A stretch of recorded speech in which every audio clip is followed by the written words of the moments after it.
My girlfriend said, "You can't ask me that." I replied, "Your friend's Instagram already did." Then I returned the engagement ring, deleted our shared wedding folder, and sent her parents a polite text wishing their daughter the best.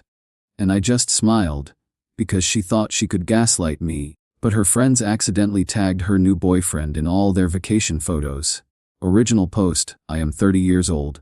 Until 2 weeks ago, I was in a 7-year relationship with my girlfriend Jenna, who is 28. I thought she was the one. She was my best friend. In all our years together, we never had a real fight, just disagreements that we talked through. I saw no red flags. I trusted her completely. I had just bought an engagement ring. Hey viewers, we are aiming for 1,000 subscribers. Your support brings us closer. Subscribe and be part of the journey. For the last year she has been away at grad school, so we've been long distance. It was hard, but we made it work. This past summer things got really tough. I had a major health scare.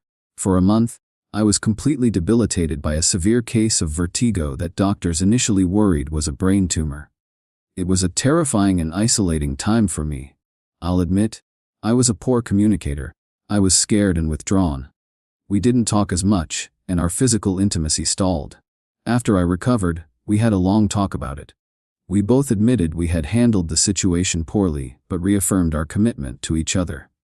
We were stronger than ever. We went back to talking about our future, about getting engaged, buying a house, having kids. We have a shared folder on her laptop with over 1,000 pictures of rings and wedding dresses she had saved. Everything felt like it was back on track. 10 days after she went back to school for the fall semester, she went on a short weekend trip with 2 of her friends.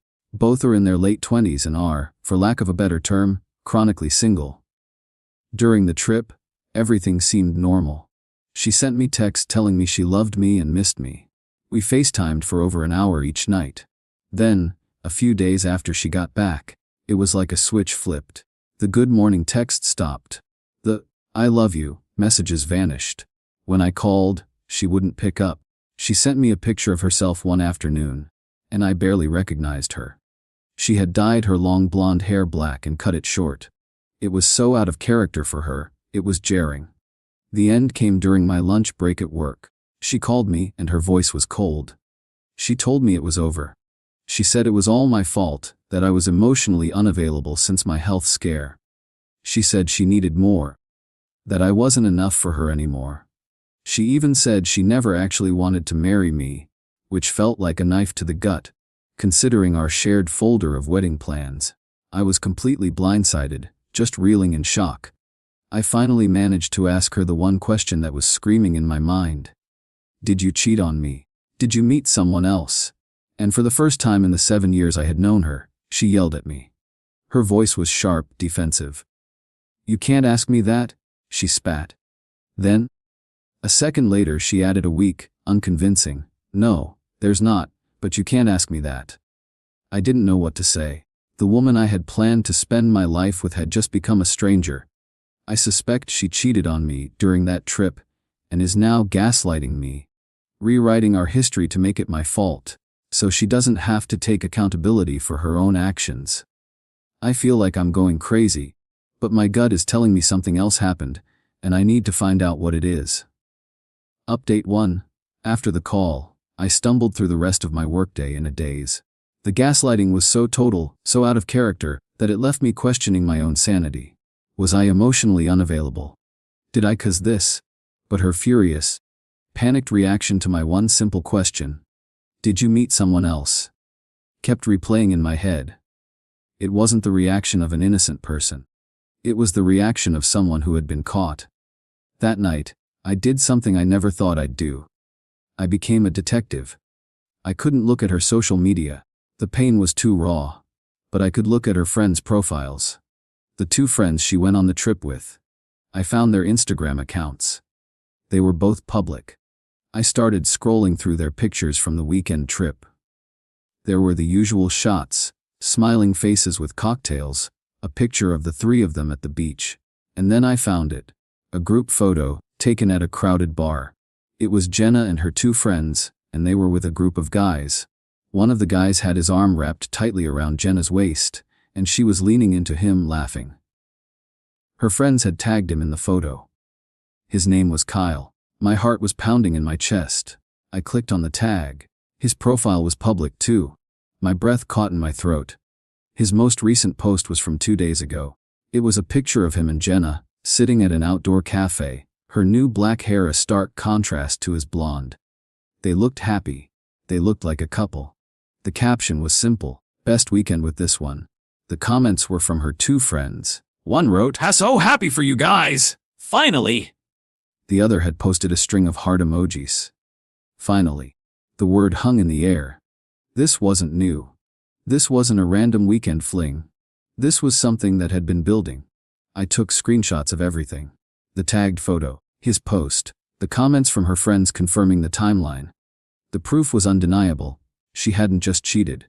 She had replaced me. And she had lied, so cruelly, trying to make me believe it was my fault. I didn't call her. I didn't scream or yell. I just opened my text messages.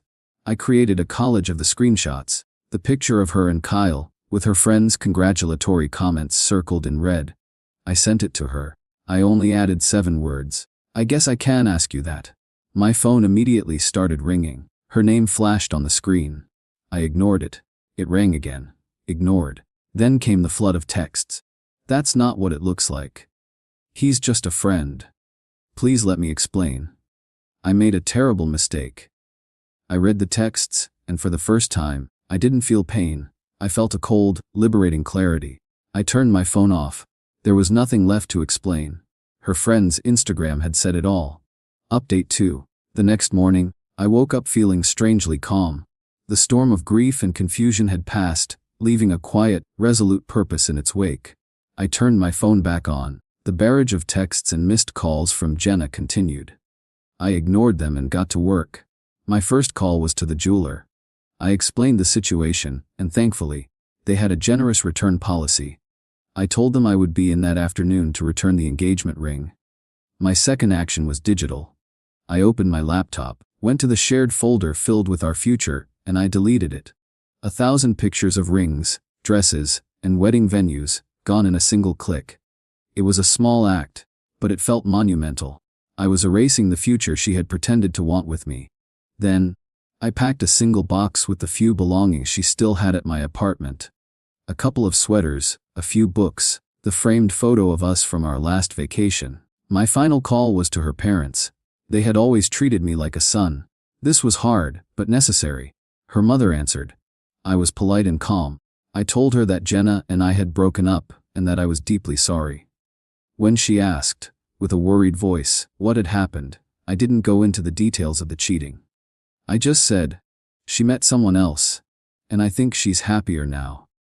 It was a kinder version of the truth, but it accomplished the same goal. I told her I had a box of Jenna's things, and that I would drop it off on their porch that afternoon, so they wouldn't have to see me. After work, I returned the ring. The jeweler was sympathetic. Holding the cash from the refund felt like a strange kind of freedom. I then drove to her parents' house, and left the box on their front steps as promised. As I drove away, I sent Jenna one last text message. Your things are at your parents' house. I have returned the ring and deleted our shared folder. I wish you and Kyle the best. Please do not contact me again. Then, I blocked her number. I blocked her on every social media platform. I erected a digital wall that she could not penetrate. In the meantime, she had been desperately trying to control the narrative with our mutual friends. She told them that I had been distant and cruel since my health scare, that I had pushed her away, and that she had only met Kyle after we had, in her mind, drifted apart. It was a pathetic attempt to paint herself as the victim. I countered her lies with a single, irrefutable weapon: the truth. To my close friends and family who asked, I sent them the screenshot of her and Kyle, with her friend's celebratory comments. I didn't have to say a word. The picture told the whole story. My support system rallied around me, and her lies withered in the light. The social fallout was entirely her own to manage. I had taken back control of my life by simply refusing to participate in her drama. Update 3. A month passed in blessed silence. I focused on myself. I started working out again. I reconnected with friends I had neglected. I was slowly, piece by piece, rebuilding my life. The pain was still there, a dull ache in my chest, but it no longer consumed me. Then, the email arrived. It was from a new address I didn't recognize, but I knew who it was from before I even opened it. It was Jenna. The tone was completely different. The anger was gone, replaced by a desperate, pleading sorrow. She said the relationship with Kyle had already ended. She claimed he wasn't the person she thought he was.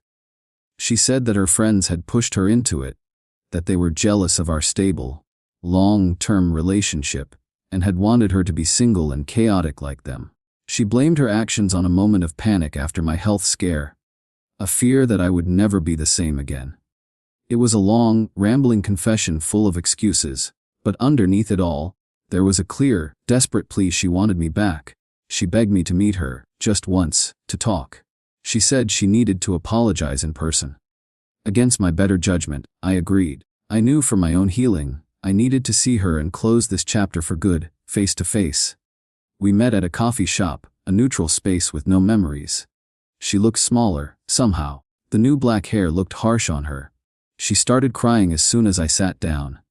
She apologized for everything. For the cheating, for the lies, for the cruel way she had broken up with me. She said she had made the biggest mistake of her life. "I love you," she said, her voice thick with tears.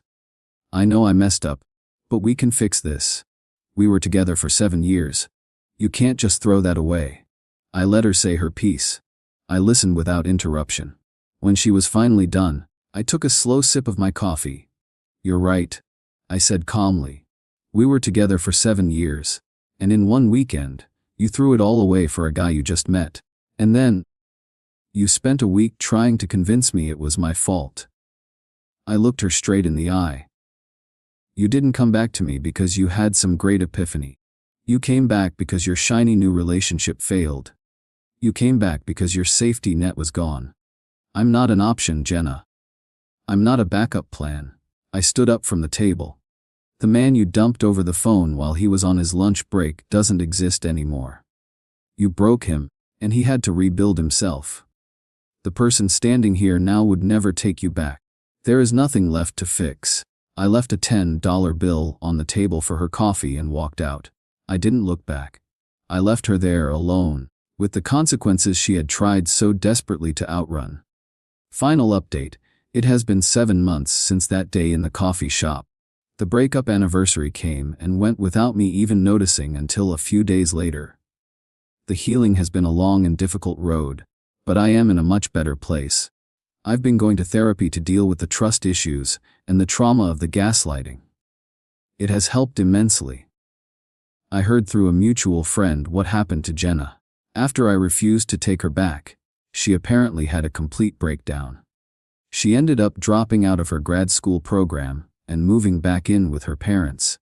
Her friendships with the 2 women who accompanied her on that trip are over. She blamed them for everything, and they, in turn, wanted nothing to do with her drama. She is single, unemployed, and back in her childhood bedroom, a life in complete reverse. I don't feel any satisfaction from her misery. I just feel a quiet, somber sense of justice. She was so eager to start a new life that she torched her old one without a second thought, and in the end, she was left with nothing but ashes. My revenge was never about causing her pain. It was about refusing to accept the narrative she tried to force on me. It was about finding the truth and holding on to it, even when she tried to convince me I was crazy. A few weeks ago, I went to the jeweler and used the money from the engagement ring to buy a new watch. Something I had wanted for years. It felt symbolic. I had traded a future built on lies for a present that was all my own. The trauma of the betrayal changed me, but it didn't break me. It forced me to become a stronger, more resilient version of myself. And that is a victory she can never take away from me.